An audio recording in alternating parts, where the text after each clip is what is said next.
بلقیس نے مسکراتے ہوئے پلٹ کر دیکھا۔ ہاتھ اور چہرہ دھو کر جلدی آؤ، تمہارا جو بھی حکم ہو۔ میں نے مسکراتے ہوئے کہا تو وہ کچھ نہ بولی، بلکہ تیزی سے کچن کی طرف بڑھ گئی۔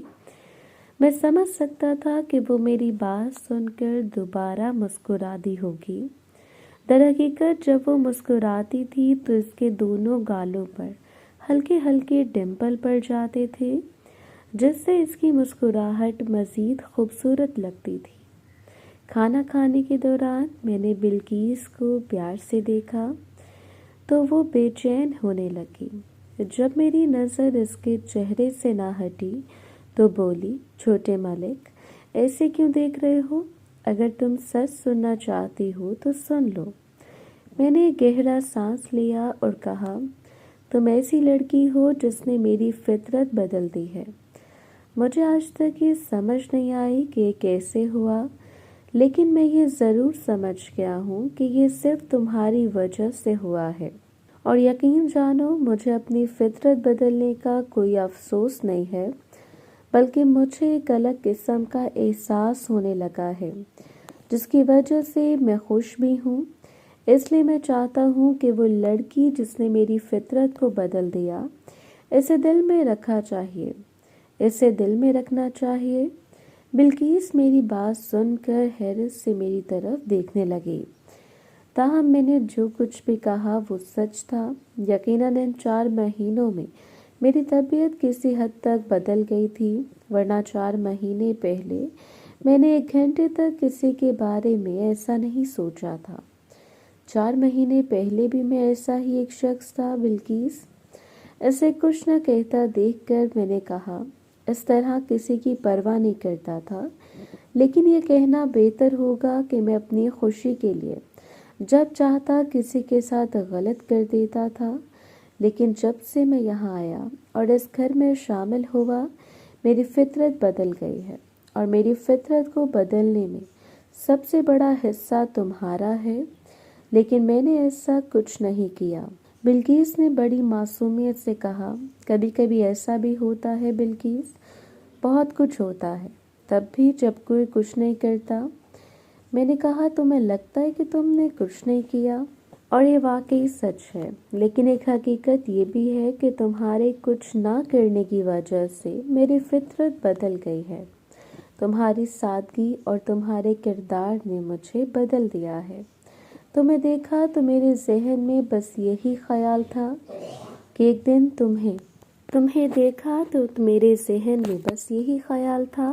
دن تمہیں دوسری لڑکیوں کی طرح پھنساؤں گا، لیکن تم بھی گواہ ہو کہ میں نے کبھی تمہارے ساتھ کوئی غلط کام کرنے کا سوچا بھی نہیں تھا، کہ تم نے مجھ سے کوئی غلط کام کرنے کی اجازت نہیں دی۔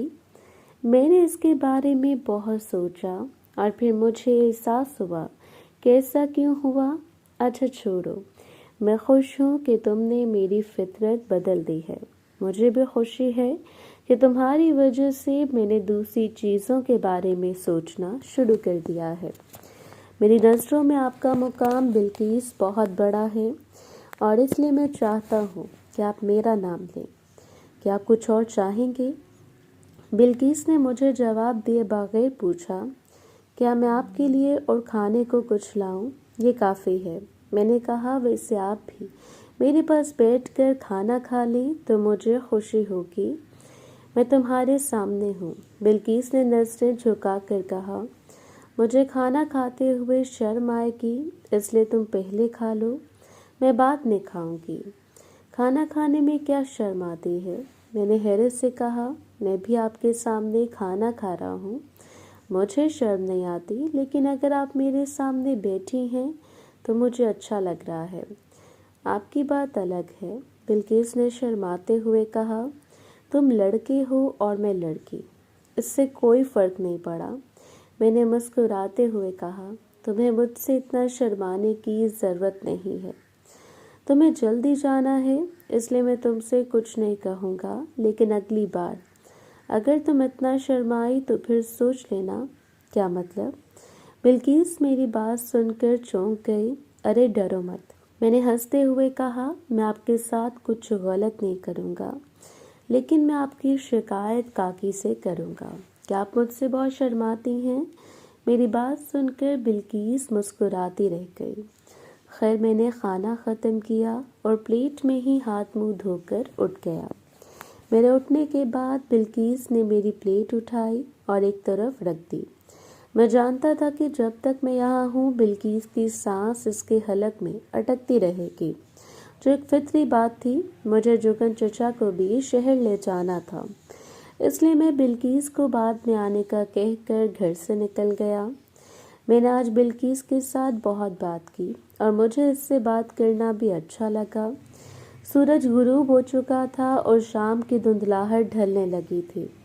موٹر سائیکل کی آواز فضا میں گونج رہی تھی اور میں اپنی ہی دھن میں آگے بڑھ رہا تھا کہ اپنی دائیں طرف سڑک کے کنارے کھیتوں میں گندم کی فصل میں کچھ ہلچل محسوس ہوئی۔ جیسا کہ میں نے بتایا، شام کی تاریکی پھیلنے لگی تھی، اس لیے مجھے کچھ خاص نظر نہیں آ رہا تھا۔ تاہم میں نے زیادہ توجہ بھی نہیں دی اور آگے بڑھتا رہا۔ پھر ہنگامہ ہوا اور اس بار یہ ہنگامہ سڑک کے دونوں طرف ہوا۔ یہ میرا وہم نہیں تھا۔ میرے ذہن میں خیال آیا کہ کچھ تو ضرور ہے۔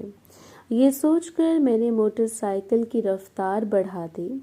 موٹر سائیکل کی رفتار بڑھی تو سڑک کے دونوں طرف کافی حرکت ہوئی۔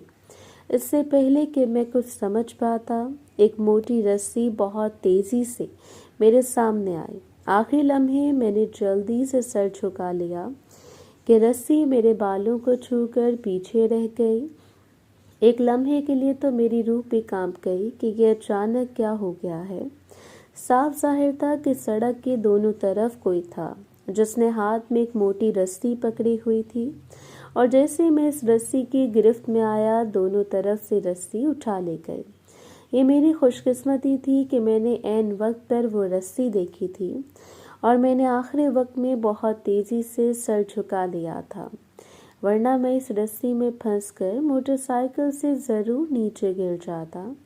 میں نے پیچھے مڑ کر دیکھنے کی ذرا سی بھی کوشش نہیں کی، بلکہ میں نے اپنی موٹر سائیکل کو گاؤں کی طرف اور بھی تیز دوڑانا شروع کر دیا۔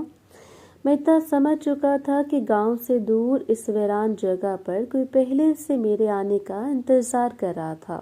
شاید اس کا مقصد یہ تھا کہ وہ مجھے اس طرح تنہائی میں چھوڑ دے اور پھر میرے ساتھ کچھ بھی کرتا چلا جائے۔ اس شام کا واقعہ میرے ذہن میں اس وقت آیا جب وہ دو سائے اچانک نمودار ہوئے اور مجھ پر حملہ کر دیا۔ میرا دل یہ سوچ کر بہت تیزی سے دھڑک رہا تھا کہ اس وقت میں بچ گیا، اور نہ آج میں یقیناً کسی سنگین مصیبت میں پھنسنے والا تھا۔ میں سمجھ نہیں پایا کہ کون ہے جو مجھے اس طرح نقصان پہنچا سکتا ہے۔ روپ خان کا ذہن میں خیال آیا کہ کیا وہ مجھے اس طرح نقصان پہنچا سکتا ہے، یا ساہوکاروں میں کوئی ایسا ہے جو میری جان کا دشمن ہو گیا ہو۔ یہ سب سوچ کر میں حویلی پہنچ گیا۔ میں نے اپنی موٹر سائیکل کھڑی کی اور حویلی کے مین گیٹ سے اندر آیا تو میں نے اپنے والد کو کمرے میں دیکھا۔ اس وقت وہ اکیلے تھے اور ہاتھ میں ایک موٹی کتاب میں کچھ پڑھ رہے تھے۔ میرے ذہن میں خیال آیا کہ کیا میں اپنے والد سے اس سب کے بارے میں بات کروں؟ میرے دل نے کہا کہ ضرور بات کرنی چاہیے، شاید اس سے کچھ اور باتیں کھل جائیں۔ یہ سوچ کر جب میں ان کی طرف بڑھا تو انہوں نے میرے آنے کی آواز سنی، جس سے انہوں نے سر اٹھا کر میری طرف دیکھا۔ کیا مسئلہ ہے؟ مجھے اپنے قریب آتے دیکھ کر انہوں نے کتاب بند کر دی اور کہا، سب ٹھیک تو ہے نا؟ میرے خیال میں سب ٹھیک نہیں ہے بابا، میں نے سنجیدگی سے کہا۔ اچانک وہ سب کچھ ہونے لگا ہے جس کی مجھے بالکل توقع نہیں تھی۔ ہمارے کمرے میں آؤ۔ باپ اپنے تخت سے اٹھے اور بولے، وہاں تمام تفصیلات پر بات ہوگی۔ ہاں بہتر، میں نے شائستگی سے کہا اور ان کے پیچھے چل دیا۔ تھوڑی دیر میں ان کے ساتھ ان کے کمرے میں آ گیا۔ والد صاحب کا کمرہ باقی کمروں سے بڑا اور شاندار تھا۔ بیٹھ جائیے۔ اپنے بستر پر بیٹھنے کے بعد انہوں نے مجھے کرسی پر بیٹھنے کا اشارہ کیا تو میں خاموشی سے بیٹھ گیا۔ اب بتاؤ۔ جیسے میں بیٹھا انہوں نے مجھ سے کہا، تم کیا بات کر رہے تھے؟ پچھلے چند دنوں سے، میں نے اپنے آپ پر قابو رکھتے ہوئے کہا۔ کچھ عجیب باتیں ہو رہی ہیں میرے ساتھ ابا جی۔ میں نے اپنے والد کو سایہ کے بارے میں ساری باتیں بتا دی کہ کس طرح ایک دن شام کے وقت مجھے ایک سایہ نظر آیا اور اس نے مجھ سے بات کی۔ اس کے بعد 2 اور سائے آئے اور انہوں نے مجھ پر حملہ کر دیا، جس میں پہلے سائے نے ان کا مقابلہ کر کے مجھے بچا لیا۔ میں نے اپنے والد کو وہ واقعہ بھی سنایا جو ابھی راستے میں پیش آیا تھا۔ ساری باتیں سن کر ابا کے چہرے پر سنجیدگی آ گئی۔ نہ جانے وہ کچھ دیر کیا سوچتے رہے، پھر ایک گہرا سانس لے کر بولے، ہم نے آپ کو پہلے بھی خبردار کیا تھا کہ ان دنوں وقت اور حالات ٹھیک نہیں چل رہے، ایسے میں آپ کو بہت محتاط رہنے کی ضرورت ہے، چاہے ہم کتنی ہی احتیاط سے چلیں ابا۔ میں نے پہلو بدلتے ہوئے کہا، لیکن چھپ کر حملہ کرنے والوں کے ساتھ کوئی کیا کرے گا؟ میں جاننا چاہتا ہوں کہ کیا اس قسم کا واقعہ صرف میرے ساتھ ہو رہا ہے یا حویلی کے کسی اور فرد کے ساتھ بھی؟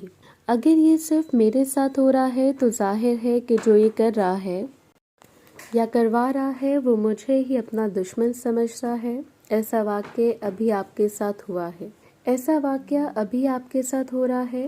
باپ نے سوچتے ہوئے کہا کہ اگر یہ کسی اور کے ساتھ ہوتا تو ہمیں اس کا پتہ چل جاتا، جس طرح آپ نے اپنے ساتھ یہ واقعہ بتایا تھا، اس طرح حویلی والوں نے بھی ہمیں بتایا ہوتا۔